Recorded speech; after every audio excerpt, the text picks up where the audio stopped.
All right, guys. So these are the type of nights I love. Great fights, great moments, Salt Lake City has honestly been one of the best cities that I've ever been to calling fights. 2 years in a row, I have seen and experienced some of the greatest stuff I've ever seen in fighting. I'm talking knockouts that you don't see very often. From Leon Edwards last year to Justin Gaethje this year. But it's not only that, right?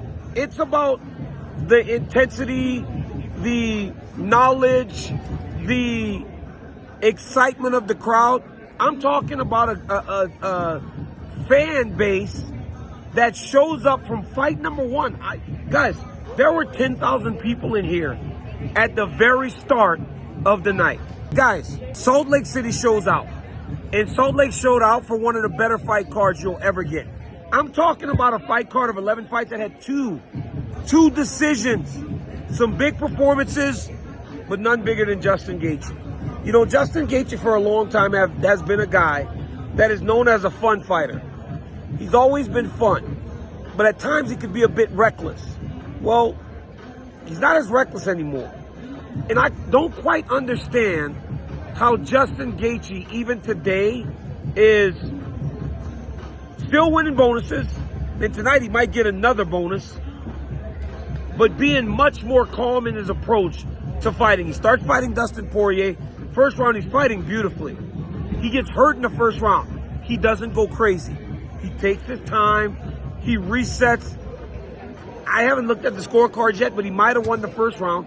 And then ultimately, he throws a head kick in round number 2. Stiffens Poirier. Knocks him down back. Goes with one follow-up shot. Doesn't even have to land it. Justin Gaethje is now the BMF champion. But I think what's most impressive is that when he was speaking to Joe Rogan afterwards, he said, I felt nothing. I felt nothing from the start. I felt nothing in there. No butterflies. And he was just unbelievably gracious in being able to live this life and perform in front of the people. He finished his post-fight interview with, I hope I inspired someone. Justin, you never have to wonder if you inspire. You inspire everybody every time you step inside the octagon, because you are a guy that cannot not be liked. People don't dislike you, and they can't because they respect you in the way that you approach everything. And Justin Gaethje, for as good of a fighter as he is just as good as a man and a friend. It was a hard one for me, though, because Dustin Poirier is near and dear to my heart. You know, a kid that grew up in Lafayette, Louisiana, and as I've said time and time again, we that grow up in small cities, sometimes we fall victim to what we believe we can achieve. Dustin Poirier never fell for that thought. He never fell for the idea that he was from Lafayette, so in Lafayette, we don't know what we can become. He thought of the world as something he could conquer, and he did absolutely that. He beat Conor McGregor twice. He fought for the UFC lightweight championship. He was the UFC interim champion, and he is an absolute star. All week, he was killed with applause and cheer, and people loved him. And they will love him even after this. I'll be very interested to see what Dustin Poirier's approach is now, because I don't think that Dustin Poirier is a guy that's going to stick around just for the sake of fighting. I understand he likes money, but he's already made a ton of it. I think Dustin Poirier wants to be a champion. So I don't know what the future looks like for him. I hope he doesn't walk away. I hope that he keeps fighting, because I believe there are many more Dustin Poirier fights for people to see. And whoever watches and knows Dustin, he'll be back from this. We have seen this man through his ups and downs, and that's one of the things about seeing a guy from the very start. We've seen him at the highest of highs, and we've seen him at the lowest of lows. There's much more for Dustin Poirier to accomplish. But tonight belonged to Justin Gaethje, the new BMF champion, and the guy who now is the #1 contender in waiting after Makhachev versus Oliveira 2 in Abu Dhabi. This was probably the least amount of damage that I thought anyone would take in this fight, because it did not last very long. But hats off to the champ. What an amazing night. In the co-main event, Alex Pereira went up to 205 for the first time.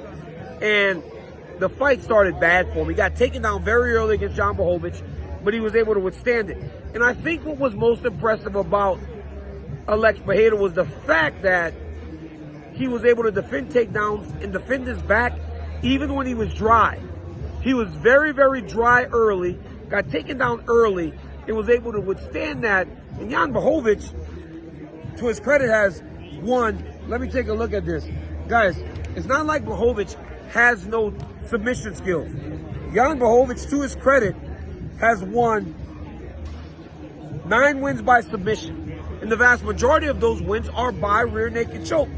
Alex Pereira had him on his back for like 4.5 minutes of the very first round. He was able to survive that, get back to work, and as he has shown time and time again, if you are forced to kickbox with Alex Pereira, you are at a severe disadvantage because he is one of the most elite kickboxers in the history of kickboxing. I'm not talking about just right now.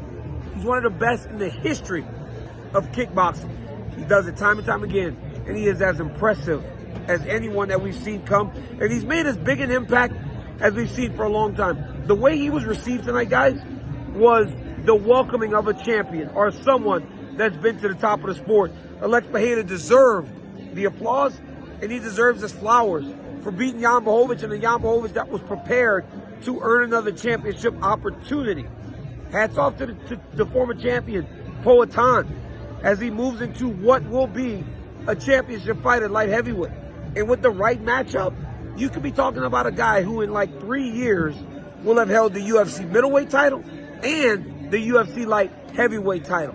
Guys, there's still so much more, but before we get to the rest of the card, you boys got to pay some bills. Today's video is brought to you by the Game Time app. The Game Time app is the world leader in last-minute ticket purchases. So it does not matter what you're trying to do. Attend a UFC event, a soccer game, football game, season's about to start, basketball, comedy show, or concert. Use the Game Time app to buy those tickets at the last minute and save money. And if that's not enough, guys, use the promo code DCTV and we'll give you $20 off of your first purchase. So download the Game Time app now and save money. And to save even more money, use that promo code DCTV. Derrick Lewis, last fight of his contract. Dude bet on himself. And he went out there and he had the best performance that he's had in a really long time.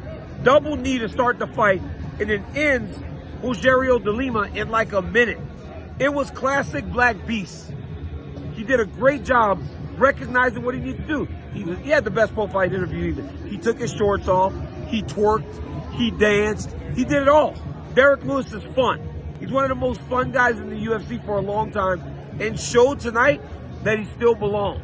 He's a top 10 ranked heavyweight, and with the right matchup, Derrick Lewis can still present and provide us with a ton of entertainment. Tony Ferguson showed a lot of heart against Bobby Green, but ultimately got choked out with an arm triangle that put him to sleep. Tony Ferguson has been fun for a long time. He still has that fighter's desire. I just don't know if the body's holding up anymore. Kevin Holland had his best performance of all time. He beat Michael Chiesa, defended takedowns, and it submitted Chiesa in the first round. Kevin Holland showed that since he got that full-time new wrestling coach, he could be a problem for guys at 170 pounds. I do believe, though, that him saying he wants to go back up is not ideal, because I think at times he's a bit of a tweener. So at 185, he was just getting drugged to the mat by those big wrestlers. They can't do that to him at 170. He's too strong. Holland, that's your right weight class.